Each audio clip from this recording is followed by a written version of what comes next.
Hello there, my invisible friend. I've missed you, like the desert missed the rain. Performance reviews. It's very interesting how, as a society, we have become so focused on these performance reviews at work, which are based on nothing. And the amount of damage, of psychological damage, emotional damage, productivity damage that these performance reviews do is quite absurd, and it's very sad that we continue this facade. I was at work participating in some meetings, and it's very interesting how um, the company wants to get rid of some service providers, right? And then they want to cut ties with these service providers, but from an economic perspective, it doesn't make any sense to cut them off. So they would rather buy more things and all the parts that they need from this company than do the initial investment of just getting them out, right? And it's very telling because here we have this company wishing to get rid of this service provider that they don't see any value in them, and but they're gonna have to buy parts for the next foreseeable future from them, right? And services.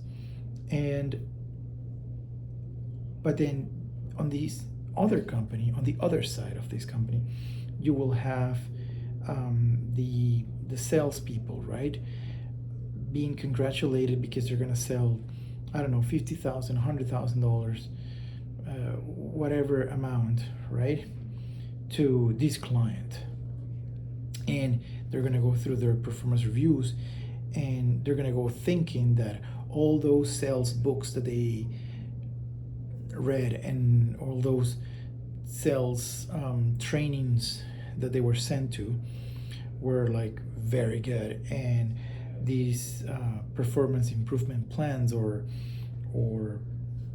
inside trainings that they get are working phenomenal, and that the management over there for the salespeople are working phenomenal, and they're working in unison with operations, and it's very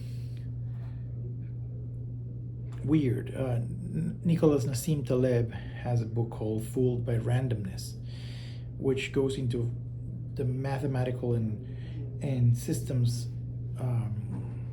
thing to explain this, right?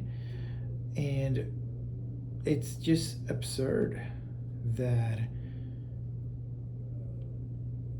it is very absurd that the only reason why these people are going to be selling all these amount of services and items is because these companies on this other side,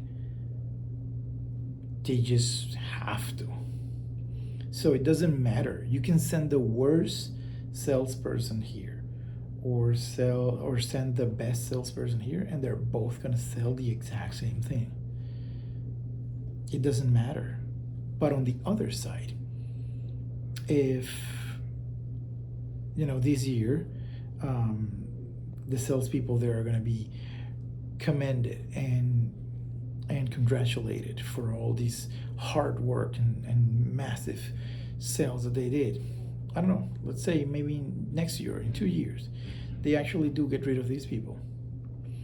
So then that same person will be put on a performance improvement plan in 2 or 3 years because they didn't fulfill their quota. Because what happened? You probably you got lazy. You got you didn't perform like 2 years ago. You don't know what you don't know, and we go through life like that, thinking that a lot of the things that we do,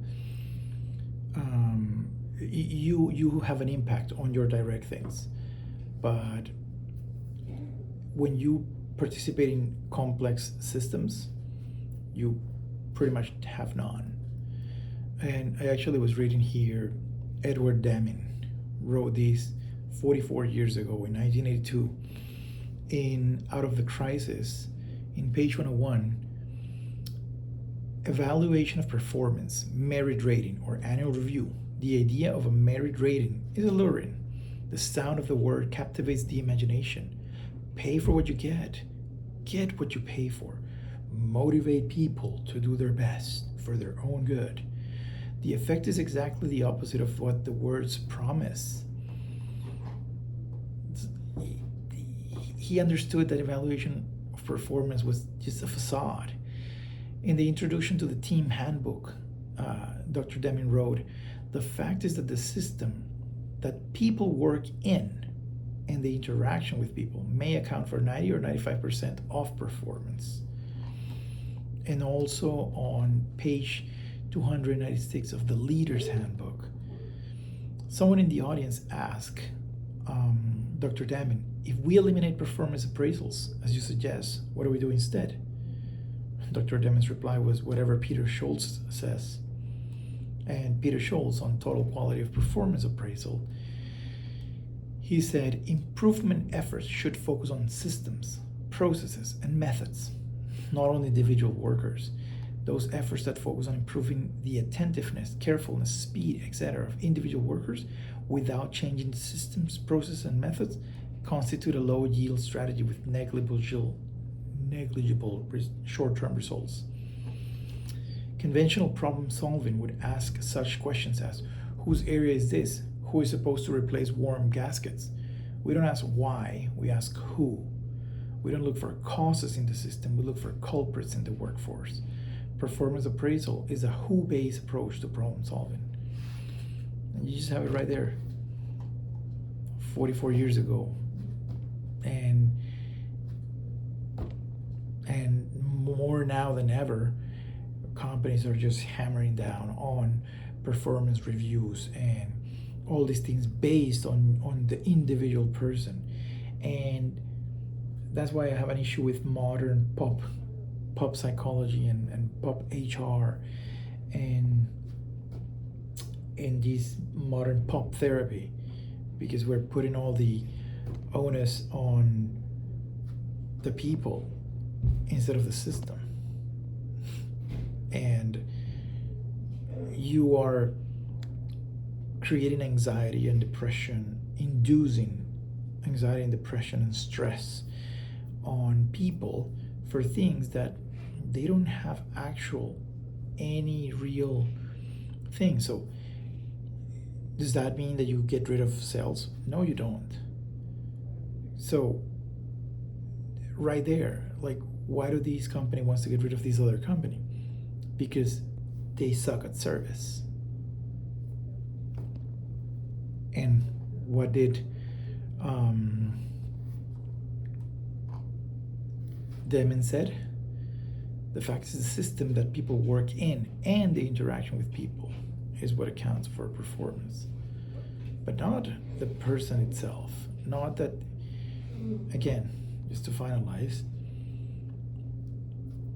salespeople are going to be congratulated at the end of this year for all these sales, for all this hard work that they did, that whether they did a good work or bad work, it wouldn't have changed a thing.